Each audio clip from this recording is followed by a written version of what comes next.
राधे राधे दोस्तों। पूजा वार्ष्णेय पारिवारिक कहानियों में आपका स्वागत है। हमारी आज की कहानी का शीर्षक है मीठी रोटी। सुबह का समय था। घर के आंगन में हल्की हल्की धूप उतर रही थी। रसोई से तवे पर सिक रही रोटियों की खुशबू पूरे घर में फैल रही थी। तवे पर उठती हुई सुनहरी भाप, घी की हल्की सी महक और रोटियों के फूलने की आवाज़ घर के माहौल को और भी अपनापन दे रही थी।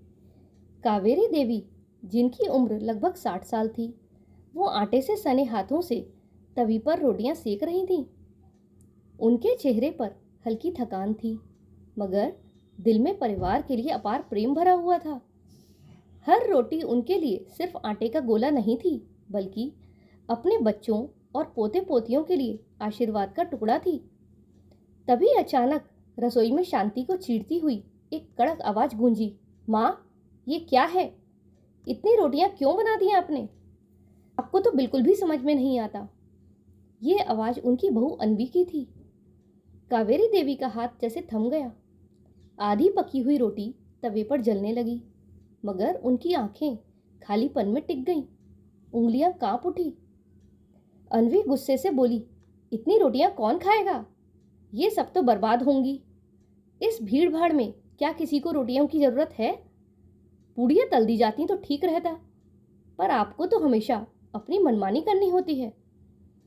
कावेरी देवी ने बड़ी मुश्किल से अपनी आवाज को संभालते हुए कहा, बेटा, कई दिनों से दामाद बाबू सुधीर और अभिषेक कह रहे थे कि उन्हें रोटियां खाने की इच्छा है, और वो जो रसोइया आया है ना, वो तो सिर्फ पूड़ियाँ तल देता है। इसीलिए मैंने सोचा आज पूजा के अवसर पर थोड़ी रोटियां मैं खुद ही बना दूं। पर अनवी की झुंझलाहट कम होने के बजाय और बढ़ गई। उसने ताना मारा, माँ, अब छोड़िए ये सब। कल आरव का उपनयन संस्कार है। पूजा की तैयारी पर ध्यान देने के बजाय आप रोटियां सेक रही हैं। सब गड़बड़ हो गया तो? ये सुनकर कावेरी देवी का दिल जैसे किसी ने चीर दिया हो।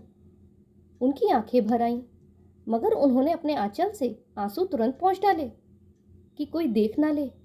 यही चाहा, और फिर बिना कुछ कहे चुपचाप रोटियां अधूरी छोड़कर अपने कमरे में चली गईं। कमरे में गहरी शांति थी। बिस्तर के पास बैठते ही उनकी नज़र अपने हाथों पर पड़ी। यही हाथ जो कभी तपती धूप में बैठकर घंटों पापड़ बेलते बेलते फट जाते थे, हथेलियां खुरदुरी हो जाती थीं। उनका मन अतीत की ओर चला गया। क्या यही दिन देखने के लिए मैंने इतने साल संघर्ष किया था? वही हाथ जिन्हें घर का चूल्हा जलाता था, आज उन्हीं पर ताने कसे जा रहे हैं। कावेरी देवी की आंखें भीग गईं। उनके दिल का दर्द अब और दबाए नहीं दब रहा था। कमरे की शांति में कावेरी देवी की आंखें बंद हो गईं और मन अनायास ही अतीत की गलियों में भटकने लगा। वो दिन आज भी उनकी स्मृति में ताजा है। उनकी शादी बहुत कम उम्र में हो गई थी। पति शंकर लाल बेहद मेहनती और नेकदिल इंसान थे। घर ज्यादा बड़ा नहीं था, लेकिन खुशियों से भरा हुआ था। 3 छोटे छोटे बच्चे, सबसे बड़ा बेटा आर्यन और 2 छोटी बेटी प्रियंका और रेखा। परिवार में सास ससुर भी थे, मगर ससुर जी जल्दी ही गुजर गए और कुछ वर्षों बाद पति भी एक सड़क दुर्घटना में चल बसे। उस दिन जैसे उनकी दुनिया पूरी उजड़ गई थी। पति की अर्थी को कंधा देते समय कावेरी देवी ने सोचा था, अब मेरा सहारा कौन है? 3 बच्चों को कैसे पालूंगी? किसके दम पर इस मासूम चेहरे की भूख मिटाऊंगी? उनके पास न तो पढ़ाई थी, न ही कोई बड़ी कला, बस गृहिणी होने का अनुभव और गांव की औरतों वाला साहस। उसी वक्त उन्होंने निश्चय किया कि बच्चों की खातिर हार नहीं मानेंगी। गांव की औरतों को अक्सर पापड़ बड़ी बेलते देखा करती थीं। उन्होंने भी वही काम शुरू किया। सुबह सूरज उगने से पहले उठ जाती, आटा गूंथती, मसाले मिलाती और छोटे छोटे गोले बनाकर लकड़ी के चकले पर बेलती जाती।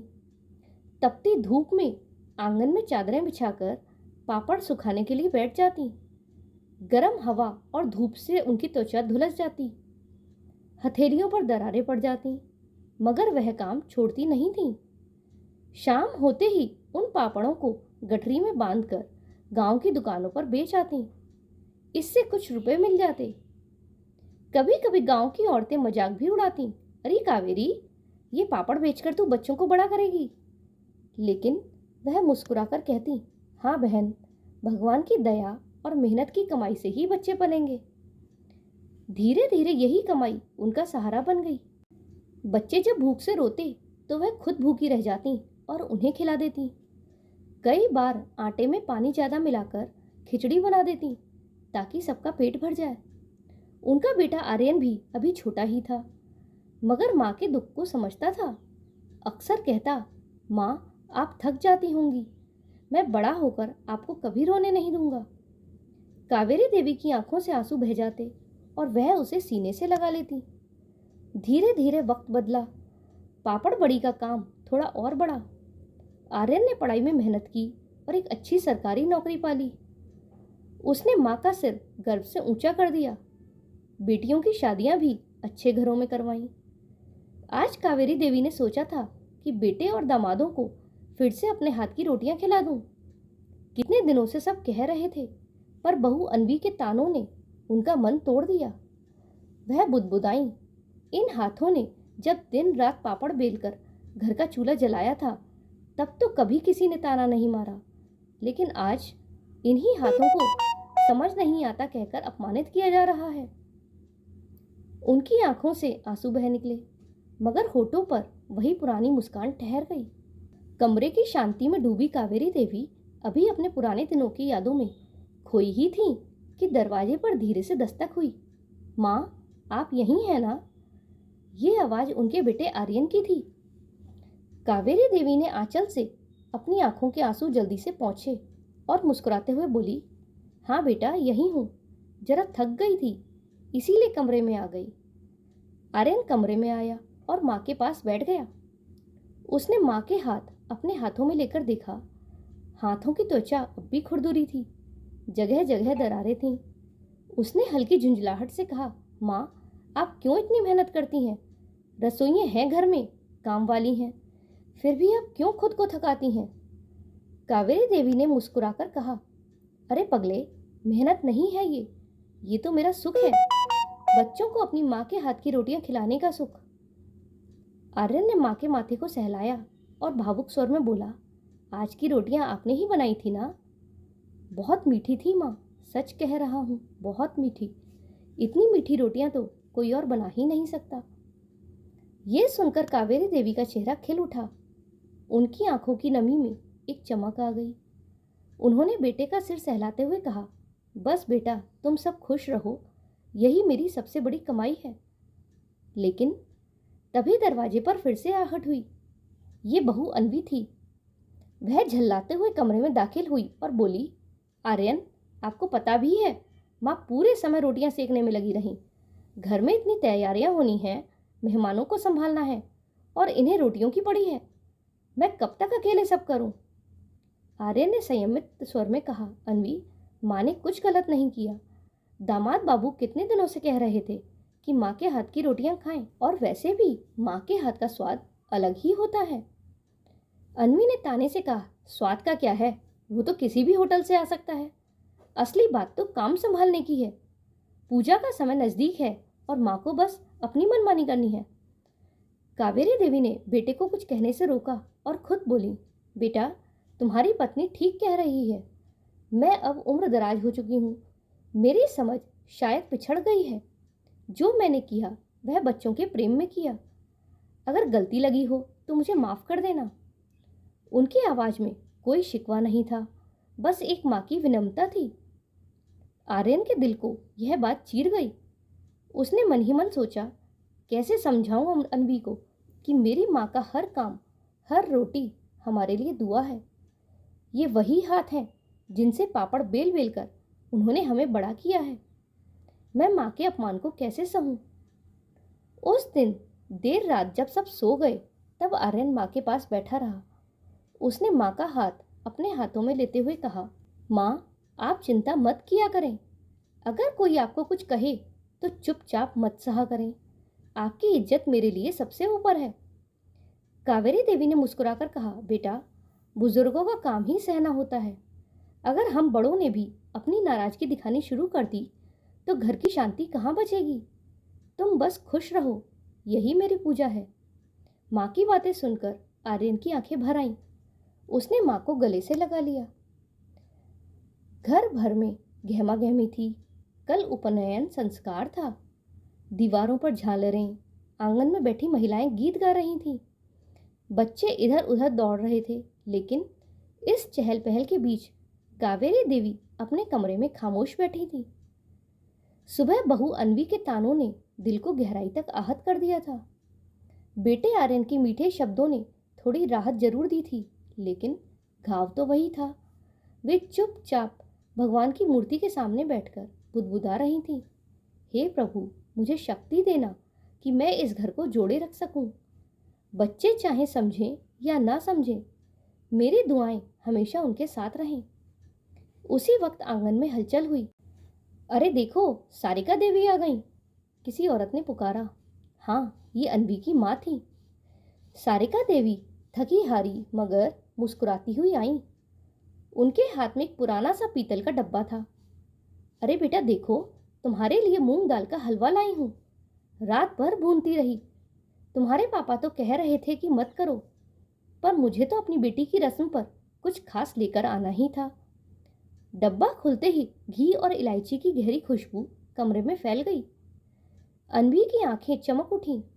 उसने चम्मच से थोड़ा सा हलवा उठाकर चखा और बोली, वाह माँ, बिल्कुल बचपन जैसा स्वाद।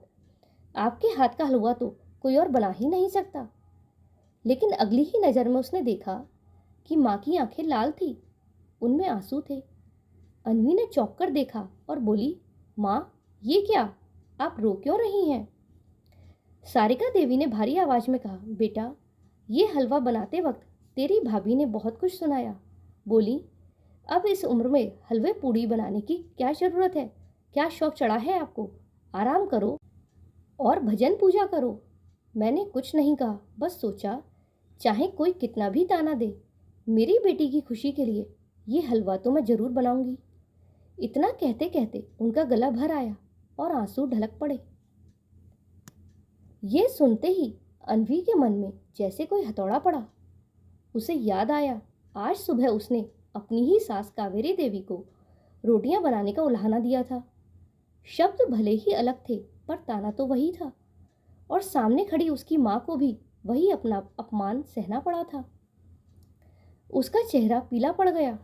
वह बिस्तर पर बैठ गई और सोचा, ओह, मैंने भी वही गलती दोहराई जो भाभी ने की।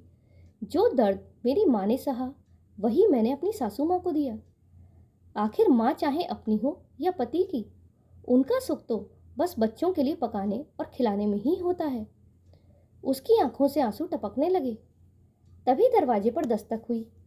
कावेरी देवी भीतर आईं। उन्होंने अपनी समधन को देखकर तुरंत गले लगा लिया। अरे बहन, आप आ गईं? अरे वाह, ये कैसी मिठास की खुशबू है। पूरे घर को रसगुल्ला बना दिया आपने। सारिका देवी मुस्कुराईं, पर आंखें अभी भी भीगी थीं। अन्वी सहन नहीं कर सकी। वह दौड़कर कावेरी देवी के पैरों में गिर गई और फूट फूट कर रोने लगी। माँ, मुझे माफ़ कर दीजिए, मैंने आपकी भावनाओं को ठेस पहुंचाई। सुबह मैं समझ नहीं पाई कि आपकी रोटियां भी हमारे लिए दुआ होती हैं। अब देख रही हूँ, वही अपमान मेरी माँ ने भी सहा। आज से मैं आपको वचन देती हूँ, कभी भी आपका तिरस्कार नहीं करूँगी। कावेरी देवी ने उसे उठाया, गले से लगाया और कहा, बेटा, माएँ तो अपने बच्चों की हर बात भूल जाती हैं। हमारा सुख सिर्फ इतना है कि बच्चे हंसते खेलते रहें।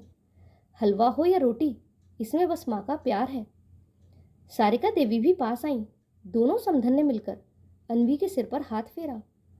अन्वी दोनों के गले लग गई। उसके आंसू अब पश्चाताप और स्नेह के आंसू थे। इसी समय आर्यन कमरे में आया। उसने दृश्य देखा और हंसते हुए बोला, अरे वाह, यहाँ तो हलवे से पहले ही रिश्तों की मिठास परोस दी गई। अब तो पूजा भी सफल हो जाएगी।